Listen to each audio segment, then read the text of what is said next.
Assalamualaikum warahmatullahi wabarakatuh. Kembali bersama saya Andika, your amazing mentor. Dan hari ini spesial banget. Saya mengundang sahabat saya, guru saya, ustadz saya Andre Raditya dalam rangka membahas sebuah materi yang luar biasa, rezeki level 9.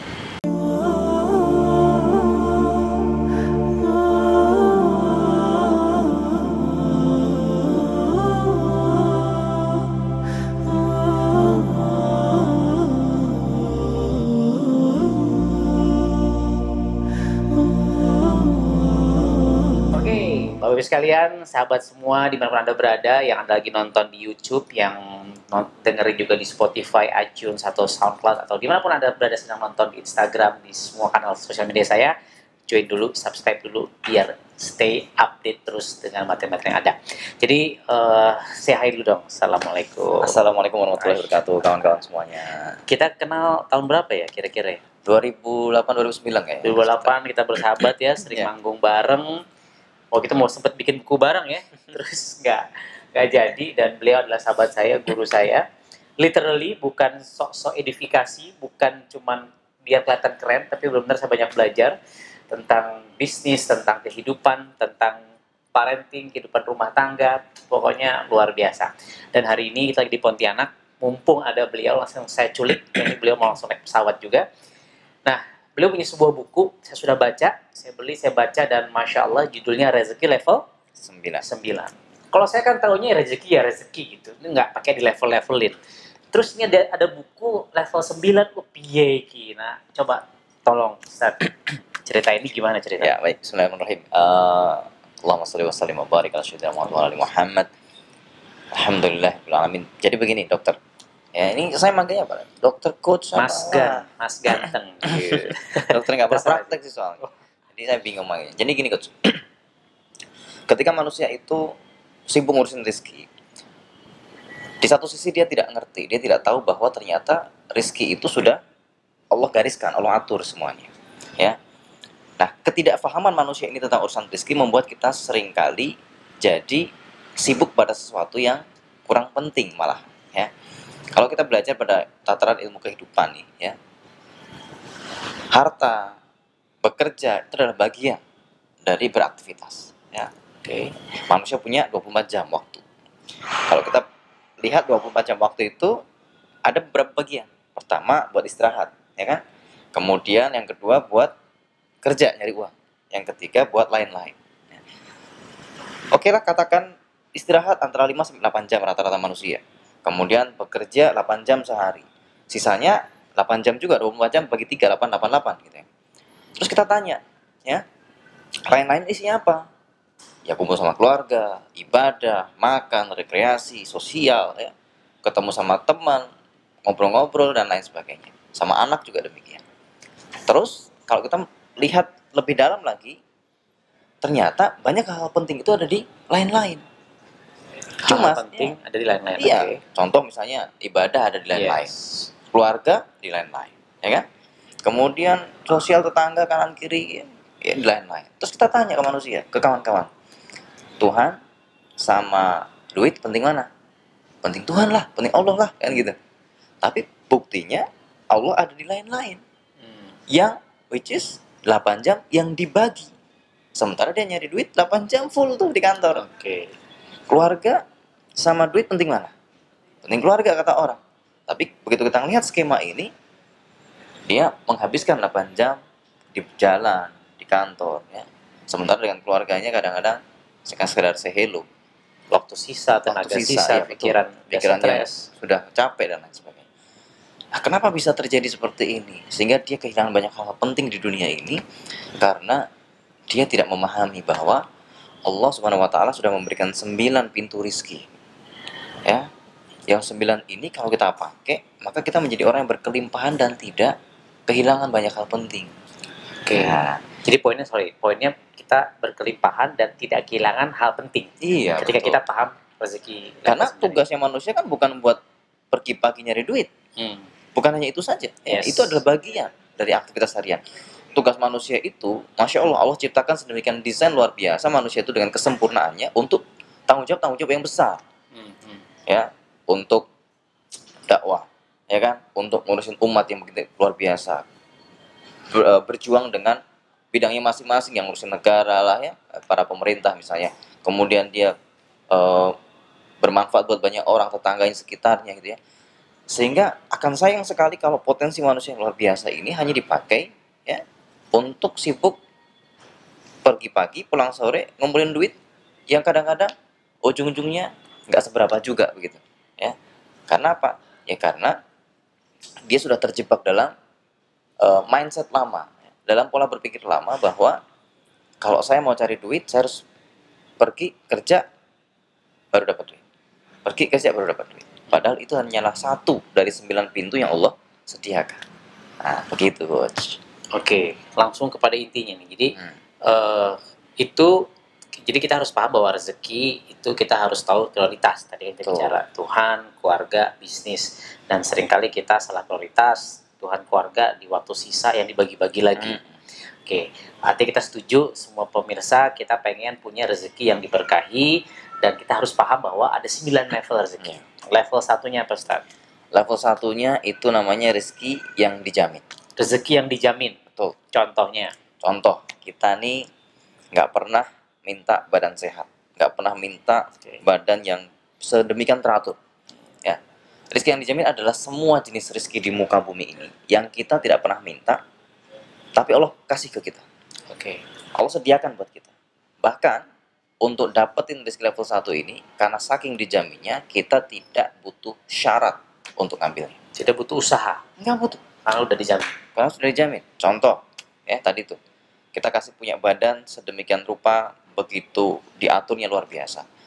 Ini coach misalnya, Allah bilang sama kita, Andre, besok badan kamu urus sendiri ya, gitu ya. Kita belum tentu sanggup, bos. Iya, jantung berdetak, Iya, jantung paru-paru itu. Kalau kita lagi ngomong, pusing. ya, kita lagi ngomong inget, oh jantung belum didetakin ya, pingsan duluan kita, ya kan? Kita makan nih, begitu kita makan kawan-kawan, ya, sehebat apapun kita nih jago makan, ternyata begitu lewat tenggorokan bukan urusan kita, ya kan? Nggak ada yang makan nih hari gini makan, begitu lewat tenggorokan masih ngomong sama makanannya, protein belok kiri, lemak belok kanan, ya, karbohidrat lurus gitu, ya. Kita nggak pernah mikirin itu, ya. Dan Allah atur sedemikian rupa. Kita nggak pernah namanya mikirin langit tuh berubah dari malam ke siang, siang ke malam. Buat siapa? Buat kita. Coba kalau nggak ada malam, kita nggak bisa istirahat, ya. Melek mulu gitu kan, keganggu terus istirahatnya. Maka Allah sediakan itu semuanya. Allah munculkan air dari tanah, Allah turunkan hujan dari langit, Allah munculkan tuh buah-buahan pohonnya nongol gitu ya. Kita nggak pernah pikirin. Kita nggak putus syarat untuk dapat itu. Mau laki, mau perempuan, mau pinter, mau bodoh misalnya, mau malas, mau rajin. Urusan rizki-rizki yang dijamin seperti kebutuhan kita makan, jodoh, maut, ya kan? Ini tiga-tiganya sudah tersedia, sepaket ketika kita lahir. Ya. Maka seringkali saya sampaikan ke kawan-kawan, urusan makan itu bukan urusan profesi. Kenapa? Karena yang nggak punya profesi pun bisa makan kalau Allah berkehendak. Ikan. Orang gila, bos. Orang gila. Ya, yang kurang berakal. Ya Allah berikan ujian berupa hal seperti itu. Buktinya dia makan. Nggak punya profesi, nggak punya gelar, nggak punya kantor, tapi bisa saja makan dengan cara-cara yang luar biasa. Ya Allah kadang-kadang hadirkan orang dengan yang peduli, ya. Kemudian entah bagaimana caranya rezeki itu datang. Sama seperti seringkali para alim menggunakan analogi ini, ya.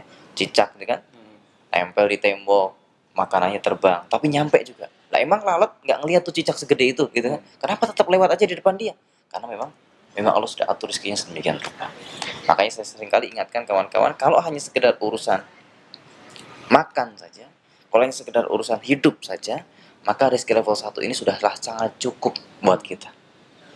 Seringkali kita ini kan tidak cuma sekedar pengen hidup, tapi gaya hidup, ya kan, dan lain sebagainya. Disitulah kemudian kita manusia seringkali mulai menyentuh rezeki level kedua. Apa itu rezeki level 2? Rezeki yang dipaksakan. Yang Dipaksain, ya, dipaksain. Masa kita yang maksain? Iya, apa? kita yang maksain. Oke, kita yang memaksa untuk dapat rezeki itu. Contoh misalnya singkat ceritanya, kita belum sanggup nih ukuran kita beli motor, tapi kita pengen, akhirnya maksain. Gimana caranya? Datang ke dealer, kredit beli motor. Nah, kita belum sanggup nih sebenarnya beli rumah, tapi karena kita pengen maksain, akhirnya kredit ngambil rumah. Ya, kita belum sanggup nih sebenarnya beli mobil, tapi maksain diri beli mobil, kredit beli mobil. Boleh nggak? Boleh. Ya, Dalam Islam hutang dibolehkan, ada aturannya. Ya, yang nggak boleh adalah ketika hutang ketemu sama riba. Nah, itu yang nggak boleh. Catat. Catat ya, hutang itu memang salah satu bagian dari pintu rezeki. Ya, kenapa? Buktinya orang tua kita zaman dulu nih ngidupin kita kadang-kadang pakai gitu, Ustaz. Ya, orang tua kita nggak punya beras, ngutang dulu ke tetangga. Ya kan? Orang tua kita barangkali mungkin belum punya duit buat bayar SPP, ngutang dulu ke tetangga pinjam. Asal tidak ada ribanya, Bos. Itu memang salah satu jalan Allah memberikan kita rezeki. Ya, makanya Islam pun mengatur syariat hutang. Karena rezeki yang dipaksakan itu memang Allah sudah berikan. Kau beli mobil cash itu dipaksakan juga enggak?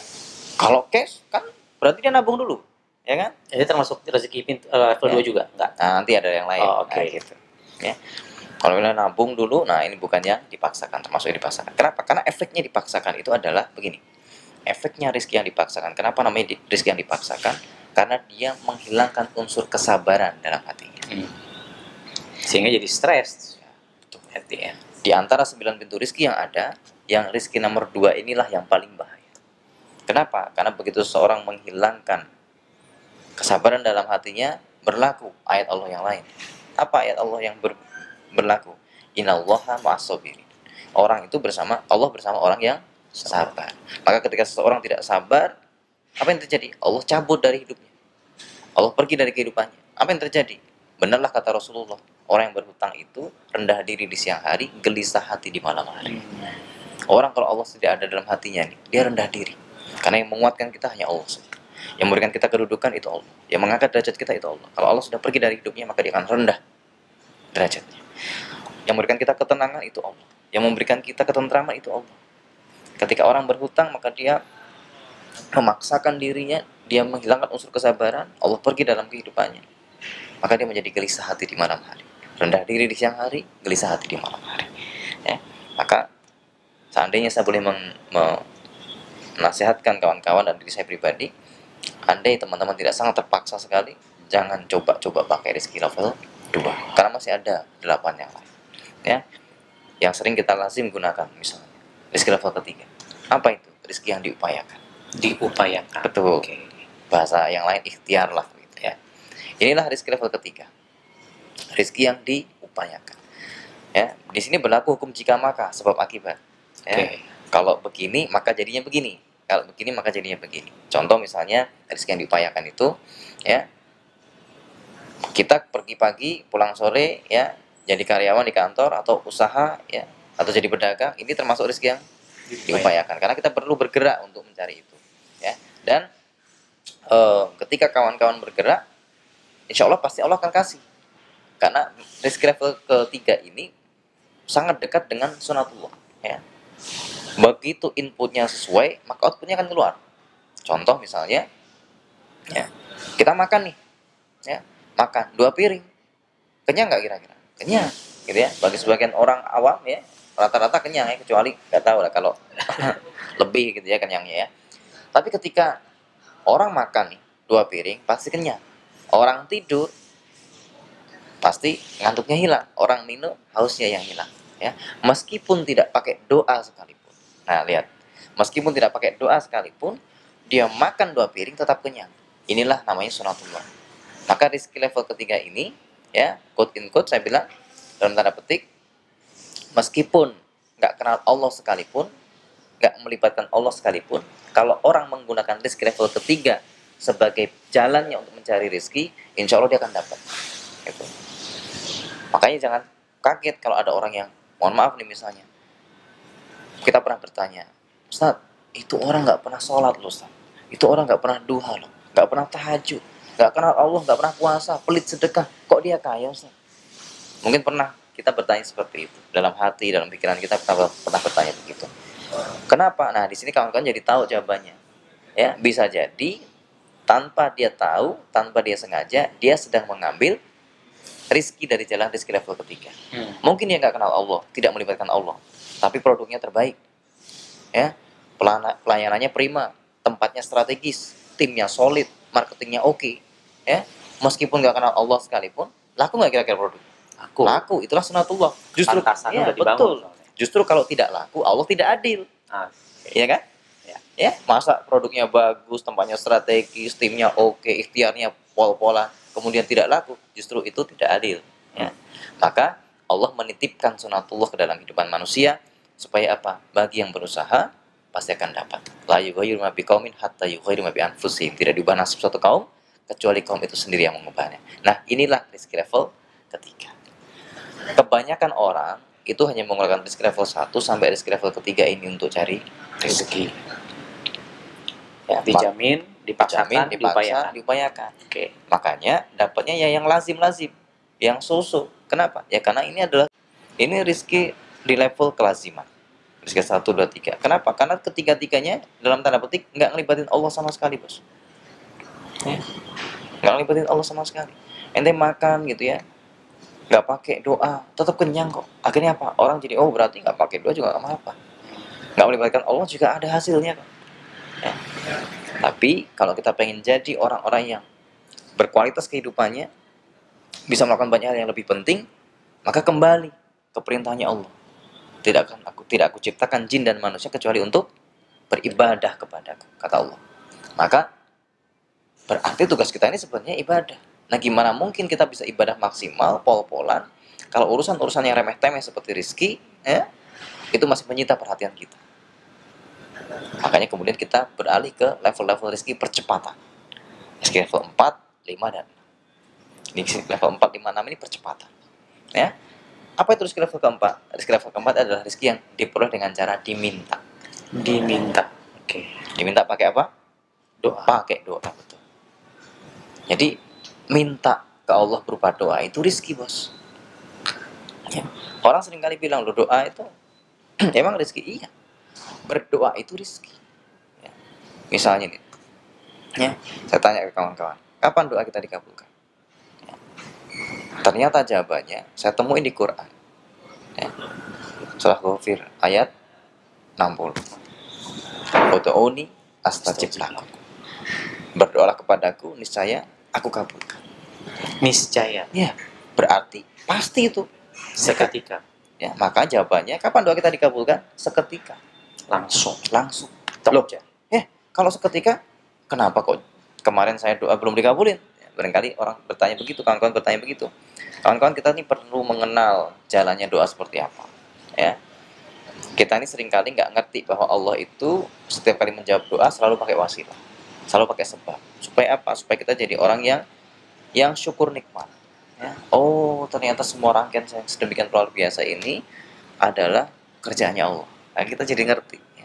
Tapi kalau Allah nggak kepake wasilah, kita malah jadi orang yang kufur. Ya. Kita minta tiba-tiba ada. Ya. Kita minta tiba-tiba ada. Justru malah kita tidak mensyukuri nikmat itu karena terlalu mudah. Nah, gitu. Maka doa pun juga dibalasnya pakai wasilah, kawan-kawan. Ya, contoh misalnya begini. Kita doa, ya Allah, tolong dong produk saya laku nih. Tolong dong ya Allah, dapat orderan 2 kontainer begitu misalnya. Nah, atas doa itu kemudian naik ke langit. Begitu doa itu naik ke langit, langsung sebenarnya doa itu dikabulkan seketika, kawan-kawan. Jadi ketika kawan-kawan berdoa itu langsung dikabulin seketika. Ya, cuma sekali lagi karena turunnya, nah itu pakai wasilah, gitu. Allah kemudian gerakkan orang di Papua sana misalnya. Orang gerakkan hati orang di Papua nyari produk yang teman-teman punya. Dia kontak kawannya di Maluku, ya nggak sanggup nyediain. Kemudian dikasih referensi, oh hubungi teman saya saja yang di Bali. Kontak di Bali, nggak bisa juga. Akhirnya yang di Bali ngasih referensi lagi di Surabaya. Surabaya ngasih referensi di Semarang. Semarang ngasih referensi di Kalimantan. Kalimantan balik lagi ngasih referensi di Jakarta. Barangkali teman-teman tinggal di sana misalnya. Kemudian setelah ketemu nomor kawan-kawan, kontak-kontak, ngobrol-ngobrol, ternyata deal. Harganya cocok, speknya cocok. Akhirnya deal, produk dia pesan banyak, 2 kontainer misalnya sesuai dengan doanya. Kemudian terjadi transaksi. Bagi kebanyakan orang, ketika transaksi terjadi, dia akan bilang begini, oh ini doa saya 9 bulan yang lalu, baru dikabulin hari ini. Inilah pemahaman yang salah. Sebenarnya doa kita yang benar nih sudah dikabulkan 9 bulan yang lalu. Tetapi jalannya menuju kita wasilahnya selama 9 bulan. Jadi bukan baru dikabulkan sekarang ya. Bukan. Kalau dikabulkan 9 bulan yang lalu, jalannya panjang. Ya. Kita ada nih yang doa, ya Allah saya pengen jodoh, saya pengen suami, ya saya pengen istri, misalnya begitu. Ada ya akhwat misalnya perempuan yang doa, ya Allah saya pengen suami. Kemudian Allah gerakkan hatinya orang di Aceh. Ya. Orang di Aceh lagi nyari jodoh. Ya. Lama gitu dia nyari jodoh nggak dapat. Akhirnya apa? Karena lama nggak dapat, dia memutuskan untuk bekerja dulu. Cari pekerjaan, akhirnya keterimalah di satu kantor di Bandung misalnya. Begitu sama di Bandung, datang ke majelis ya, majelis yang sama dengan si Ahwat. Ya. Ketemulah di situ. Ya.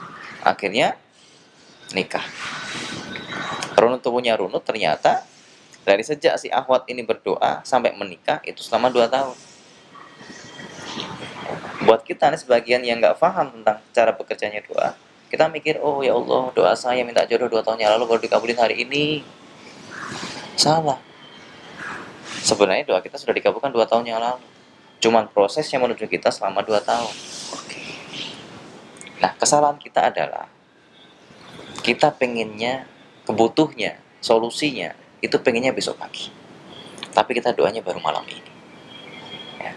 Kita ini terlalu pede bahwa kita ini orang yang dekat kepada Allah, kita ini orang yang nggak punya dosa, kita ini orang yang doanya ya titik doanya muncul di sekitar kita. Kita terlalu pede sama itu ya.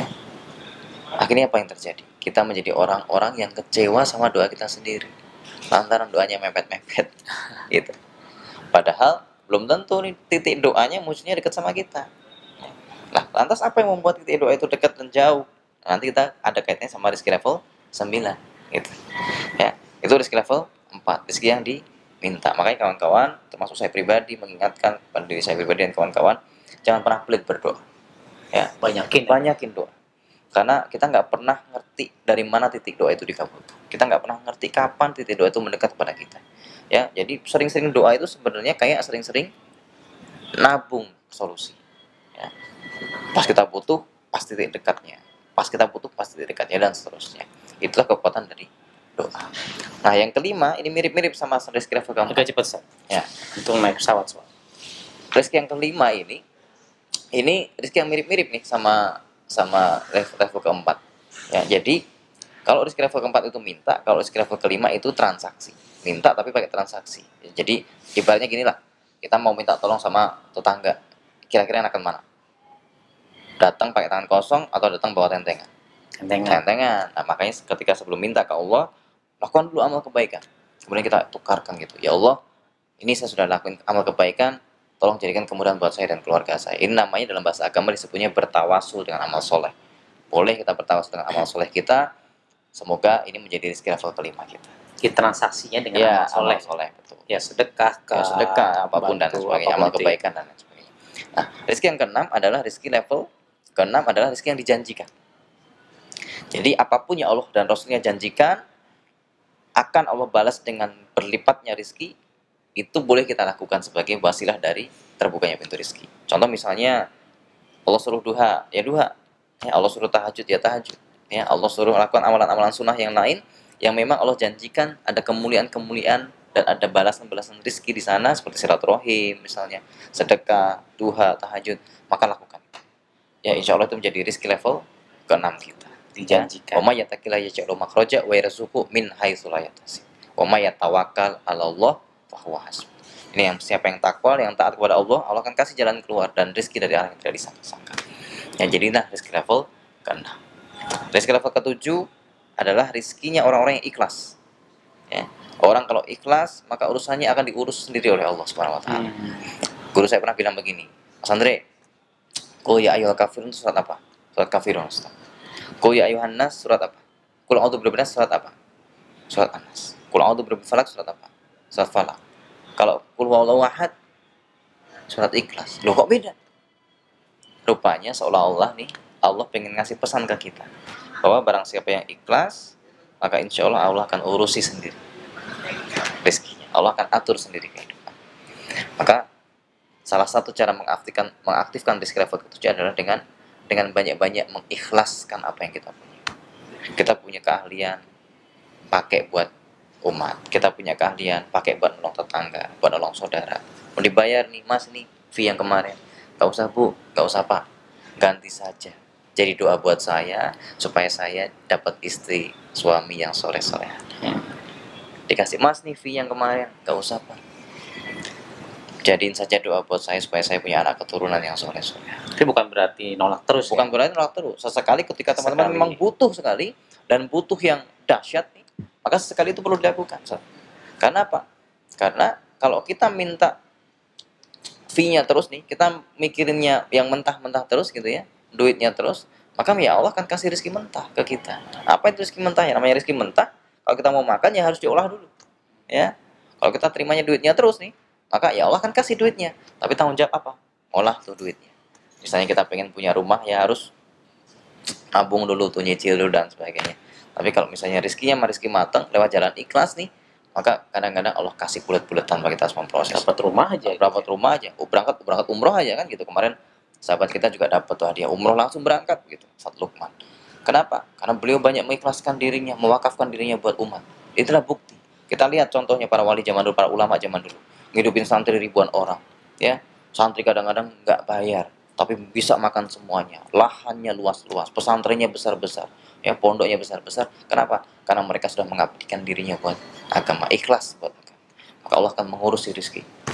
Ya, itu rezeki level ke-7. Rezeki level ke-8 adalah rezeki yang diperoleh dengan jalan bersyukur. Bersyukur. Ikhlas, bersyukur. 8 bersyukur. Ya.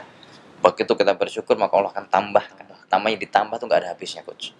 Habis, tambah lagi. Mau habis, tambah lagi. Kita minum, dia belum habis, tambahin lagi, cok lagi. Terus. Akhirnya apa? Orang yang menggunakan rezeki level ke-8 ini adalah orang-orang yang tidak akan pernah kehabisan sumber rezekinya. Ya. Dan uniknya nih, kalimat alhamdulillah itu, baru kalimatnya saja itu sudah jadi bahan positif. Ya. Kalau kita belajar NLP kan ada reframing tuh namanya, ya kan?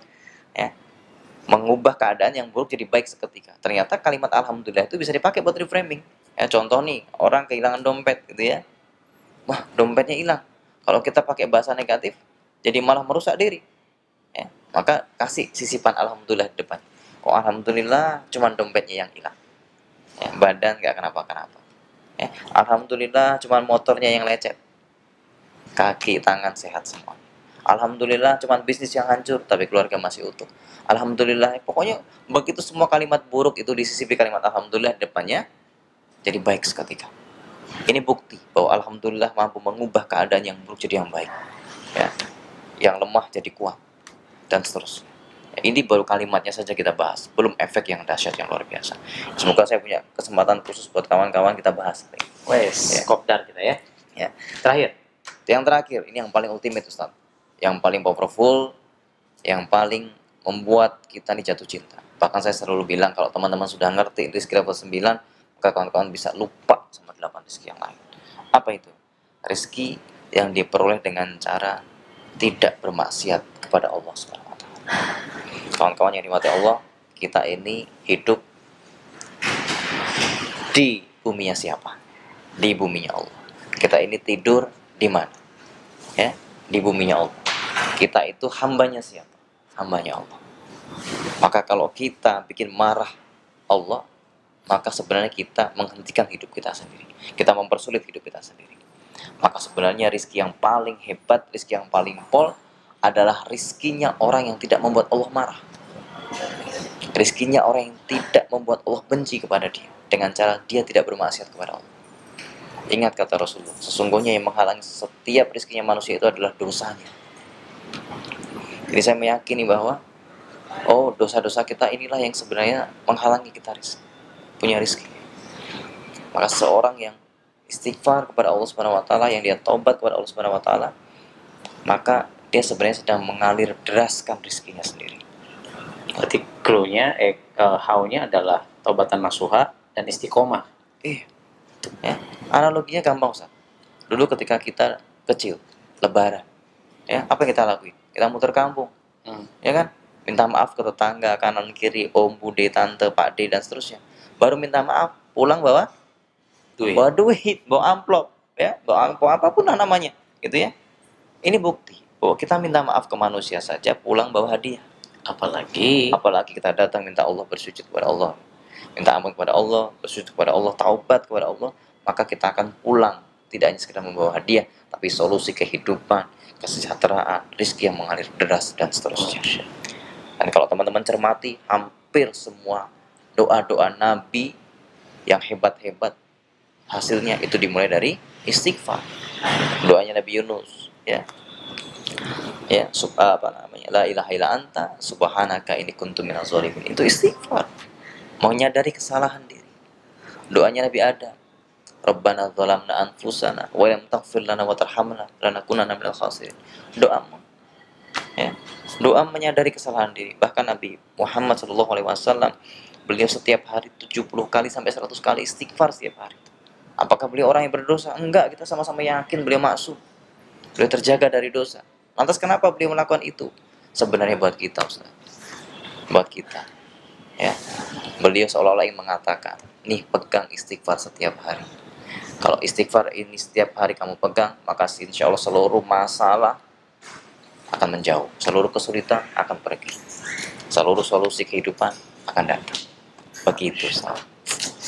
Pemirsa semua, dan saya melihat sendiri kehidupan Ustadz Andre, sahabat saya, ya, level 1 ke level 9 itu bukan hanya ada di buku, ya, tapi alhamdulillah sudah Allah berikan. So, kesimpulannya, level 1 apa, Ustadz?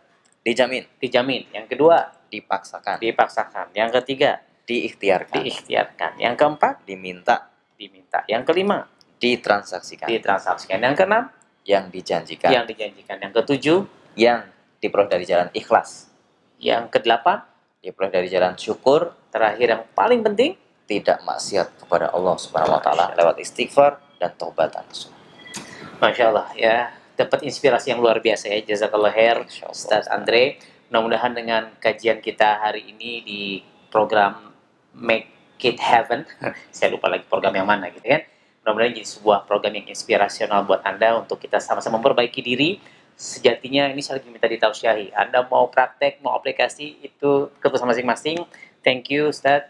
Yang jelas, ayo kita sama memperbaiki diri. Mudah-mudahan jalinan komunikasi kita di sosial media ini bisa menjadi jalan manfaat buat kita semua, amal jariah buat kita semua, dan menjadi jalan buat kita berubah dan mendapat rezeki, ya, level 1, level 2, level 3 hingga level ke-9. Amin. Stay tune terus, pantau terus YouTube saya, Amazing Mentor, dan follow Coach Andre juga, ya, sambil coach juga, ya, di Andre Raditya Guru, ya. Ya, kalau Andre Instagramnya, Raditya ya. Guru di Instagram, kalau di Facebook Andre Raditya. Oke, join, subscribe Amazing Mentor. Kalau saya di Spotify, kayak di iTunes, di SoundCloud, Facebook, Instagram, semuanya Amazing Mentor. Sampai ketemu lagi di video-video berikutnya. Assalamualaikum warahmatullahi wabarakatuh. Waalaikumsalam.